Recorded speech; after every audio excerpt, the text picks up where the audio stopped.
Hello, कसे आहात? मस्त मजेत? तयारी सुरू असेल? जर सुरू नसेल, तर नेमक्या काय अडचणी आहेत, या बघणं गरजेचं आहे. कारण या वेळेला जी ॲडव्हर्टाइजमेंट आलेली आहे, ती ॲडव्हर्टाइजमेंट बघून तुम्ही हे तर म्हणू शकत नाही, की जागा कमी आहेत. आता जर तुमची वैयक्तिक कारणं जर तुम्ही समोर आणत असाल, तर मित्रांनो, ही सुद्धा संधी तुम्ही गमवाल बरं. सो जाणीवपूर्वक आजचं हे सेशन तुमच्या सगळ्यांसाठी घेऊन आलेलो आहे. त्या सगळ्यांसाठी हे सेशन महत्त्वाचं आहे, जे विद्यार्थी किंवा जे असे व्यक्ती आहेत, जे जॉब करतात आणि जॉब करत-करत त्यांना ह्या तलाठी भरतीची तयारी करायची आहे. अनेक विद्यार्थ्यांचे फोन येतात, अनेक विद्यार्थ्यांचे मेसेज येत आहेत, "सर, मी अमुक एका ठिकाणी जॉबला आहे, मी तमुक एका ठिकाणी जॉबला आहे. माझा दिवसभराचा जॉबचा वेळ एवढा आहे. या वेळेनंतर मला अभ्यासाला वेळच मिळत नाही, परंतु मला तलाठीची तयारी करण्याची खूप इच्छा आहे आणि सर, मला ह्यावेळेस तरी तलाठी परीक्षा पास व्हायचीच आहे." सो मित्रांनो, एक गोष्ट तुम्हाला सांगतो. बघा, गेल्या अनेक दिवसांपासून आपण तलाठीची या परीक्षेची वाट बघत होतो. अनेक दिवसांपासून किती पदं येतील ही नुसती चर्चा होती. आपण आस लावून बसलेलो होतो. परंतु ज्यावेळेस तलाठीची परीक्षेची जाहिरात आली, आपल्याला पदही कळालीत, त्याच्यानंतर आपला फोकस किंवा आपली जी एनर्जी आहे ती एकदमच डाऊन झाल्यासारखं आपल्याला का वाटतंय? किंवा मलाही तसं बघायला मिळतंय. सो जाणीवपूर्वक तुमच्यात थोडंसं बूस्ट भरण्यासाठी आजचा हा व्हिडिओ मी घेऊन आलोय. आजचा हा व्हिडिओ त्या सगळ्यांसाठी महत्त्वाचा आहे, जे विद्यार्थी कॉलेज करून तयारी करताय किंवा जॉब करून तयारी करताय किंवा बिझनेस करून तयारी करताय. फुल टाईम ॲस्पिरंटसाठी देखील याच्यात फायदा होईलच, परंतु विशेषतः फोकस आजचं माझं त्या जॉबवाल्या विद्यार्थ्यांसाठी आहे. सो मित्रांनो, नोकरी सांभाळून तलाठी क्रॅक करण्याचा एक मास्टर प्लॅन मी आजच्या या सेशनमध्ये तुमच्या सगळ्यांसोबत शेअर करणार आहे. सो तो मास्टर प्लॅन नेमका आहे कसा? तो मास्टर प्लॅन एकदा माझ्याकडनं समजून घ्या. तो मास्टर प्लॅन समजल्यानंतर तुम्हाला पण लक्षात येईल, की अरे हो, एवढं सिंपल गणित होतं. आपण कधी याचा विचार केला नाही. राइट? जास्त वेळ मी तुमचा घेणार नाहीये. सुरुवात करून घेतो सगळ्यात पहिल्यांदा. पोरांनो, हा माझा टेलिग्राम ग्रुप आहे. ह्या टेलिग्राम ग्रुपवर मी काही पी-डी-एफ शेअर केलेल्या आहेत, ज्या तुमच्या एक्झामच्या दृष्टिकोनातून महत्त्वाच्या आहेत. माझे लेक्चर्स पण झालेले आहेत. दुपारी 12 वाजून 15 मिनिटांनी माझं डेली लेक्चर असतं तलाठीसाठी. डेली बरं, YouTube चॅनलला आणि दुपारी 1 वाजता माझं राज्यसेवेसाठी लेक्चर असतं. दुसरं आपलं टेक्स्टबुकचंच YouTube चॅनल आहे. MPSC by textbook super coaching. So पहिलं म्हणजे एक मराठीचं YouTube चॅनल आहे आणि दुसरं राज्यसेवेचं एम-पी-एस-सीचं आहे. सो दोन्ही ठिकाणी मी लाईव्ह येत असतो. राइट? 12:15ला तलाठीसाठी येतोय आणि इकडे राज्यसेवेसाठी येतोय. सो हा टेलिग्राम ग्रुप जॉइन करा. तिथे डेली बेसिसवर लिंक देतोय. त्या लिंकवर क्लिक करून तुम्हाला ते लेक्चर जॉइन करता येतील. बरं. त्यानंतर तलाठी भरतीची बॅच माझ्याकडे आहे. अजूनही ॲडमिशन्स चालू आहेत. 1 तारखेनंतर बॅचची फी वाढेल. सो वाढीव फीजमध्ये ॲडमिशन घेण्यापेक्षा आत्ता जी बॅचची फी ₹1499 आहे, या ₹1499 तुम्हाला ॲडमिशन घेता येईल. सर, आता ॲडमिशनसाठी नेमकं काय करायचं? बघा, टेक्स्टबुक सुपर कोचिंगचं ॲप्लिकेशन जर ऑलरेडी तुम्ही डाउनलोड करून घेतलेलं असेल, तर ॲप्लिकेशनवर जा. रितेश हा कूपन कोड यूज करा कॅपिटलमध्ये. RITESH हा कॅपिटलमध्ये कूपन कोड यूज करा. ॲडमिशन तुम्हाला तिथेही घेता येईल. डिस्काउंट मिळेल मेनली. तसं समजत नसेल, तर हा माझा मोबाईल नंबर मी तुम्हाला देऊन ठेवतो. या मोबाईल नंबरवर WhatsAppला मेसेज करा. कोणता मेसेज करायचा आहे? लिंक असा मेसेज करायचा आहे. राइट? मी तुम्हाला बॅच जॉइन करण्याची लिंक पाठवतो. ह्या लिंकवर क्लिक करा. लिंकवर क्लिक केल्यानंतर तुम्हाला 1499 फीज येईल. 1999 येत असेल, परत एक्झिट जा, परत लिंकवर क्लिक करा. 1499 फीज आली म्हणजे समजायचं कूपन अप्लाय झालंय आणि मग तिथून पुढे पेड करायचं. पेड झालं, मी तुम्हाला दुसरी लिंक देतो. त्या लिंकवर क्लिक करा. डायरेक्ट तुम्हाला बॅच दिसेल. सगळ्या गोष्टी क्लिअर झाल्या. आता ब्रह्मास्त्र नावाची बॅच ही माझी 2027 साठी आहे. कंबाईन गट ब गट क 2027 साठी. ही बॅच देखील तुम्हाला जॉइन करता येईल, इफ जर जॉइन करायची असेल 2027 साठी तर. ठीक आहे? कारण 2027 ची ही परीक्षा सुद्धा तुमची ऑफलाईन होणार आहे, हे लक्षात असू द्या. ठीक आहे? आता येऊन जाऊ आजच्या मेन मुद्द्यावर. आता जॉबवाले जे काही पोरं आहेत किंवा कॉलेज करून अभ्यास करणारे जी काही पोरं आहेत, ह्या पोरांचं एकच वाक्य मला खूप ऐकायला मिळतंय अलीकडच्या काळामध्ये. ते वाक्य म्हणजे वेळ नाही, अभ्यास कसा होणार? हजारो लोकं आहेत, हजारो. म्हणजे इच्छा तर खूप आहे तुम्हाला, परंतु तुमच्यासमोर एक खूप मोठं कारण आहे, की वेळ नाहीये, माझा अभ्यास कसा होणार? अरे तुम्ही वेळ नाही असं म्हणण्या अगोदर आपल्या डेली शेड्यूलमध्ये खरंच वेळ नाहीये का हे चेक करण्याचा प्रयत्न केला का? नाही ना, मी सकाळी बघा ऑफिसला जातो, सकाळी 9ला माझं ऑफिस असतं, संध्याकाळी 6-7 वाजतापर्यंत घरी येतो, थकलेला असतो. मग काय घरी आल्यानंतर माझी मुलं आहेत, माझी बायको आहे, माझे आई-वडील आहेत, माझा अमुक आहे, माझं तमुक आहे. मग सर त्याच्यात वेळ जातो. परत रात्री झोपून जातो मी आणि सर परत उठलं की सकाळ आणि सकाळी लगेच जॉबला. बघा पोरांनो, आपण जोपर्यंत काटेकोर पद्धतीने याचं एनालिसिस करणार नाही ना, तोपर्यंत आपल्याला गोष्ट क्लिअर होणार नाही. 24 तास आपल्याकडे आहेत. ह्या 24 तासांमध्ये आपल्याला किती पाहिजे? तर आपल्याला 4 ते 5 तास पाहिजे. कशासाठी? या कंबाईनसाठी, या तलाठीसाठी. मग हे 4 ते 5 तास आपल्याला किती दिवस पाहिजे? हे फक्त 3 महिने पाहिजे. आपल्याला वर्षभर थोडी पाहिजेत. 4 ते 5 तास 3 महिने पाहिजे. बरं, एखाद्या दिवशी ऑफिसमध्ये लोड जास्त होता, घरी आल्यानंतर तुमचा अभ्यास झाला नाही, ठीक आहे, हरकत नाही. तो दिवस आपण तो अभ्यास सॅटर्डेला भरून काढू. तो अभ्यास आपण संडेला भरून काढू. सो आपल्याकडे सॅटर्डे, संडे हे 2 दिवस असे आहेत, की ज्या दिवशी आपल्या ऑफिसला सुट्टी असते. सो आपल्याला तिथे भरपूर वेळ मिळतो. तो वेळ आपण युटिलाइज करूत की रे? ठीक आहे. एकदम डिटेल प्लॅन तुम्हाला देतो. कशा पद्धतीने तुम्ही करू शकतात आणि 100% जर तेवढं तुम्ही केलात तर यंदाची तलाठी ही तुमच्यासाठी आहे आणि तुम्ही देखील त्यातून पद मिळवू शकतात. बघा पोरांनो, 1539 पद आहेत. याला हलक्यात घेऊ नका. 4 आकडी पद आहेत, 4 आकडी. भविष्यात जर ह्या पदांमध्ये वाढ झाली तर विषय संपला. आता सध्या जेवढ्या जागांचं मागणी पत्र आलंय त्या मागणी पत्राच्या आधारावर 1539 आहेत आणि तुम्हाला इतिहास माहिती आहे एमपीएससीचा. पूर्व परीक्षा झाल्यानंतर मुख्य परीक्षेच्या अगोदर परत एकदा जर मागणी पत्र प्राप्त झालं तर तलाठी म्हणजे त्याच भरतीमध्ये जागा वाढ केली जाते. त्याच्यासाठी नवीन जाहिरात काढली जात नाही. सो सध्या 1539 आहे. खूप झाल्या, डोक्यावरून पाणी येते एवढ्या. कारण अनेक विद्यार्थ्यांचा तेवढा सिरियसनेस अजूनही नाही. राइट? सो बघा. आता सुरुवात करत असताना काय करायचं बघा, एकदम सिंपल फॉर्मॅटमध्ये सांगितलंय. आपल्याकडे 24 तास आहेत. किती तास आहेत? 24 तास. आता 24 तासांपैकी मी म्हटलं, की बाबा चला 8 तास तुमची ड्युटी आहे. 8 तास ड्युटी आहे.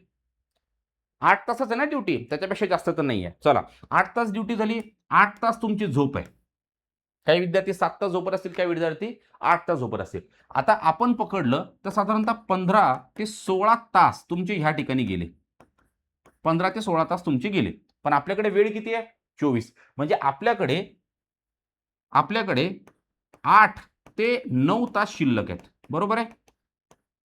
8 ते 9 तास शिल्लक आहेत. मग ह्या 8 ते 9 तासामध्ये तुमचा ट्रॅव्हलिंगचा वेळ असेल, जाणं येणं, जाणं येणं, आल्यानंतर फ्रेश होणं, आल्यानंतर फ्रेश होणं, संध्याकाळचं जेवण, कारण दुपारचं जेवण तुमचं ऑफिसमध्ये होतं त्याच्यामुळे तो इथेच गेला टायमिंग. सो आल्यानंतरचं जेवण किंवा आणखीन बाकीच्या काही गोष्टी. या 8 ते 9 तासामध्ये तुमच्याकडनं 5 तास अभ्यासासाठी देणं शक्य नाहीये का रे? ही गोष्ट अशक्य आहे का? अजिबात नाही.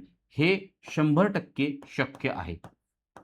बरोबर आहे? दिवसभरात 5 तास. सर नाही, एम-पी-एस-सीची तयारी जर करायची असेल तर 10 ते 12 तास अभ्यास करावा लागतो, आम्ही ऐकलंय.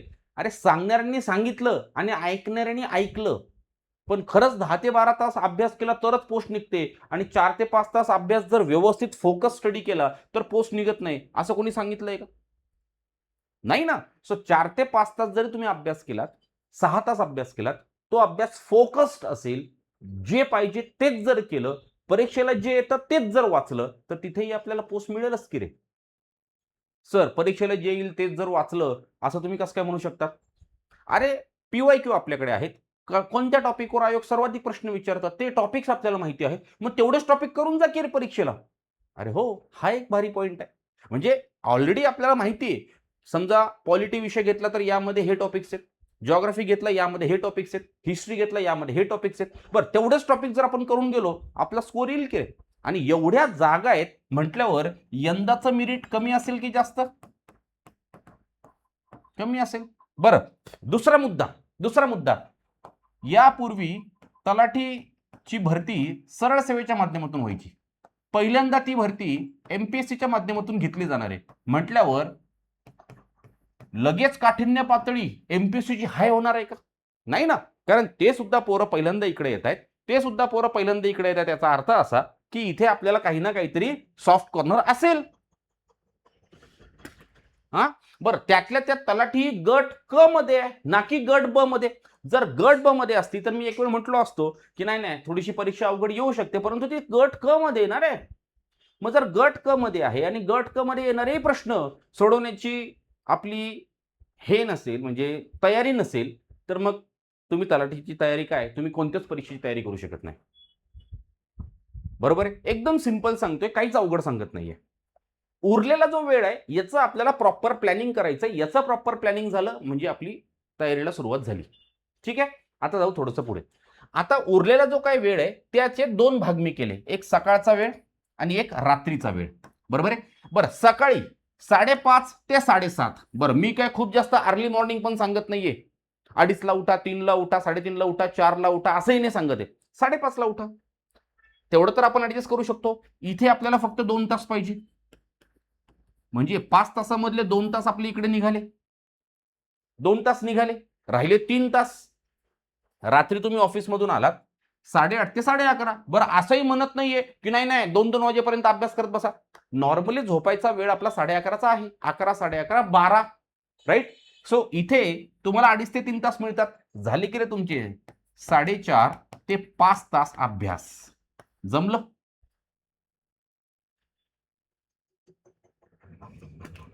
अरे जमलं का? 4:30 ते 5 तास अभ्यास. मग आता कोणत्या टायमिंगला काय करायचं बघा. सकाळी आपली झोप व्यवस्थित झालेली असते, आपला माइंड पूर्णपणे रिलॅक्स असतो. अशा वेळेस चालू घडामोडीचा अभ्यास करा. जे विषय अवघड वाटतात त्या विषयांचा अभ्यास करा. ज्या ठिकाणी कॉन्सन्ट्रेशन लागेल आणि फ्रेश माइंडने त्या सगळ्या गोष्टी इझिली समजतील. संध्याकाळी आलोय, खूप थकलेलो आहे. संध्याकाळी आल्यानंतर मस्तपैकी सायलेंट म्युझिक लावा. त्या ठिकाणी अंकगणित सोडवा. त्या ठिकाणी बुद्धिमत्तेचा अभ्यास करा. त्या ठिकाणी टेस्ट सोडवण्याचा प्रयत्न करा. बरं, याला तर इंटरेस्ट येतो ना. अंकगणित असेल, बुद्धिमत्ता असेल, टेस्ट असतील, त्याला इंटरेस्ट येतो. म्हणजे सकाळी जे वाचलं संध्याकाळी त्याची प्रॅक्टिस करा. या पद्धतीने जर आपण स्ट्रॅटेजी ठेवली तर आपला सिलेबस हा व्यवस्थित संपतो. एकदम व्यवस्थित. आणि त्यातल्या त्यात आपल्याला फोकस कुठे करायचंय? त्यातल्या त्यात आपल्याला फोकस करायचंय हॉट टॉपिक्सवर. म्हणजे असे टॉपिक्स जे वारंवार विचारले जातात. म्हणजे पहिला आणखीन जास्त मर्यादित सिलेबस झाला. आणखीन जास्त मर्यादित. सो मी आज युट्यूबचं सेशन घेतलं. युट्यूबच्या सेशनमध्ये दुपारी 12:15ला तुम्हाला अनुक्रमणिका दिली. अनुक्रमणिकेमध्ये काही टॉपिक्स दिले. तेच टॉपिक्स तुम्ही करा हे मी माझ्या बाजूने सांगितलं. मग आणखीन काय? बरोबर आहे? सो ह्या पद्धतीने आपल्याला नियोजन करता येऊ शकतं. त्याच्यानंतर बघा, मंडे टू फ्रायडे हा तुमचा ऑफिस टाइम झाला. ठीक आहे? सॅटर्डे संडे तुमच्याकडे वेळ आहे. मग हे जे 2 दिवस आहे, ह्या 2 दिवसांमध्ये इकडचा तुमचा जो बॅकलॉग आहे तो तुम्हाला भरून काढता येईल. बरं, इकडे जर तुमचा बॅकलॉग राहिला नाही तर हे 2 दिवस सोमवार ते शुक्रवार आपण जे वाचलं त्याची फक्त रिव्हिजन ठेवा. बरोबर आहे? किंवा इथे जर तुमची रिव्हिजन होत असेल तर इकडे नवीन टॉपिक घ्या. अर्धा वेळ नवीन टॉपिक वाचा, अर्धा वेळ त्याच्या आधारावर टेस्ट सोडवा, अर्धा वेळ त्याची रिव्हिजन करा. म्हणजे प्रॉपर प्लॅनिंग जर आपण केलं तर त्या प्लॅनिंगच्या आधारावर आपल्याला व्यवस्थित हा सिलेबस पूर्ण करता येतो. त्याच्यानंतर एक तुम्हाला रूल मला द्यायचा आहे, ज्याला मी म्हणतोय रूल ऑफ 5. आता रूल ऑफ 5 नेमका काय आहे तो सांगतो. तत्पूर्वी तुम्हाला पहिली गोष्ट म्हणजे लिमिटेड वेळ आहे. सो ह्या लिमिटेड वेळमध्ये तुम्हाला क्वांटिटीपेक्षा क्वालिटी महत्वाची आहे. हो सर, हे ऐकलंय आणि ऐकायला खूप चांगलं वाटतं. पण क्वांटिटीपेक्षा क्वालिटी कशी मेंटेन करायची हे नाही कळत लवकर. ते मी सांगतो. दुसरी गोष्ट, तुम्हाला लिमिटेड सोर्सेस वापरायचे. लिमिटेड सोर्सेसलाच रूल ऑफ 5 मी लावलाय. आता तो रूल ऑफ 5 नेमका काय तो सांगतो, ऐकून घ्या.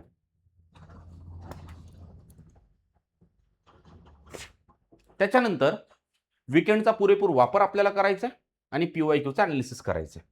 सगळ्या गोष्टी सांगतो. क्वांटिटीपेक्षा क्वालिटी महत्वाची याचा अर्थ रूल ऑफ 5 म्हणजेच आता तुमच्याकडे जे काही विषय आहेत, for example history, for example polity, for example geography, हे जे काही विषय आहेत, एका विषयाला एकच पुस्तक वाचा. एका विषयाला एकच पुस्तक. आणि हे पुस्तक 5 वेळेस वाचा.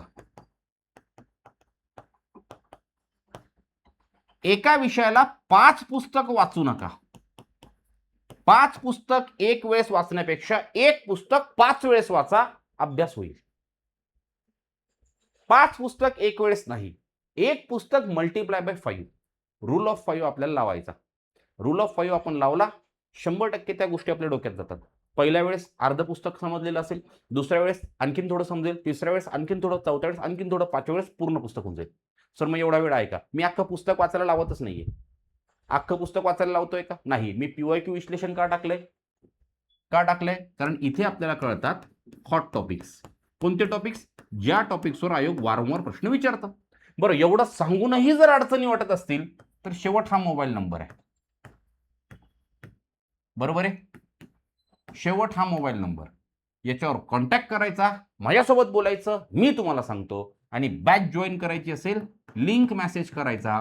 1499 रुपीजमध्ये बॅच अवेलेबल आहे. बॅच कोणती आहे हे पण सांगितलंय. बॅच जॉईन केली, पुस्तकं वाचूच नका, ज्या नोट्स आम्ही देतोय तेवढ्या नोट्स फक्त वाचा. आता काय? तेवढ्या नोट्स वाचा. नोट्सचा अर्थ काय? पुस्तक शॉर्ट फॉर्मॅटमध्ये तुम्हालाच दिलेलं असतं. बरं, नोट्स तुम्हालाच कळतील. ज्यांनी पेड क्लास केलाय त्यांनाच नोट्स कळतील. कसं काय? कारण त्यांनी ऑलरेडी शिकलेलं असतं क्लासमध्ये आणि त्याच नोट्स तुम्हाला प्रोव्हाइड करतो. त्यामुळे त्याच्यावर रिव्हिजन पण फास्ट होते. 3 तास आपले डेली बेसिसवर क्लासेस चालणार आहेत. 3 विषय, तिन्ही विषयांचे 1-1 तास म्हणजे 3 तास क्लास झाले. ते 3 तास क्लास बघा. लाईव्ह शक्य झाले नाही, रेकॉर्डिंग अवेलेबल असतात, रेकॉर्डिंग बघा. रेकॉर्डिंग झाल्या, उर्वरित 2 तासामध्ये जे टॉपिक शिकले त्याच्यावरचे प्रश्न सोडवा. टॉपिक वाईज प्रश्न पण आपण प्रोव्हाइड करतोय. सिंपल आहे ना? 3 तास क्लास, 2 तास प्रश्न, 3 तास क्लास, 2 तास प्रश्न, 3+2 चा रूल लावा. आलं लक्षात? याच्यानंतर थोडंसं पुढे जाऊ. नियम 3, नियम 4, उजळणी आणि आयोगाचा ट्रेंड. आता आयोगाचा ट्रेंड हा जर तुम्ही सेल्फ स्टडी करत असाल तर तो ट्रेंड तुम्हाला PYQच्या आधारावर कळेल. जर तुम्ही बॅच जॉईन केली असेल तर याच्या रेडीमेड मटेरियल तुम्हाला येईल. रेडीमेड मटेरियल तुम्हाला आमच्याकडून येईल की आयोगाचा ट्रेंड काय चालू आहे, मागील 5 वर्षांच्या प्रश्नपत्रिकांचं अनालिसिस आम्ही करतो, कशा प्रकारच्या प्रश्नांमध्ये बदल आयोगाने केले हे आम्ही करतो आणि ते फक्त तुम्हाला समजून सांगतो की बाबा आधी राष्ट्रपतीवर असा प्रश्न येत होता, गेल्या काही दिवसांपासून प्रश्न असे आले, आता असा प्रश्न येऊ शकतो, हे प्रिडिक्शन आम्ही तुम्हाला देतो. इथेच सगळ्या गोष्टी क्लिअर करून घेतो. मग तर झालं रे. मग तर तुम्हाला अडचण नाही यायला पाहिजे ना. वाचता येतंय? बरोबर आहे. सो आयोगाचा ट्रेंड आपल्यासाठी महत्वाचा आहे. आयोगाच्या ट्रेंडनुसार अभ्यास जर केलं तर एक्झाम पॉईंट ऑफ व्ह्यू अप्रोचने आपला अभ्यास होईल. कारण सरळ सेवेमध्ये प्रश्न विचारले जाण्याची पद्धत होती ती वेगळी होती. MPSCच्या माध्यमातून जे प्रश्न विचारले जातात ती पद्धत वेगळी आहे. ती पद्धत जर आपण समजून घेतली ना, आपल्याला अवघड जात नाही. बरोबर आहे. सो याच्यानंतर मला कोणी हे बोलत बसू नका की माझ्याकडे वेळ नाही. एकदम सिंपल फॉर्मॅट तुम्हाला इथे करून दिलेला आहे. सकाळ नवीन विषय, रात्री उजळणी करायची. सकाळी नवीन विषय, रात्री उजळणी. आणि जो प्रवास तुम्ही करताय तो प्रवास, सकाळी मी काय वाचलं रे?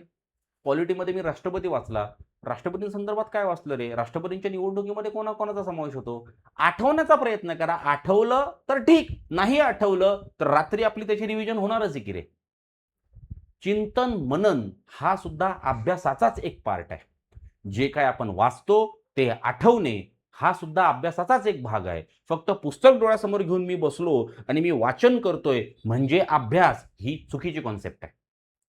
धावत्या जगात आपल्याला, स्पर्धेच्या जगात जर इतरांसोबत टिकायचं असेल तर आपल्याला जो मिळणारा प्रत्येक वेळ आहे तो प्रत्येक वेळ आपल्या उद्दिष्टांना अनुसरून युटिलाइज करावा लागेल, तर आपल्याला आपली उद्दिष्ट पूर्ण करता येतील. अन्यथा आपण फक्त कारणं देत राहू, बरोबरची पोरं तलाठी होऊन जातील आणि आपण एका वेळेनंतर पस्तावा करू की मी त्यावेळेस जर थोडंफार ॲडजस्ट केलं असतं तर कदाचित आज मीही तलाठी राहिलो असतो. सो ही वेळ आपल्यावर येऊ नये यासाठी माझ्याकडून हा केलेला एक छोटासा प्रयत्न.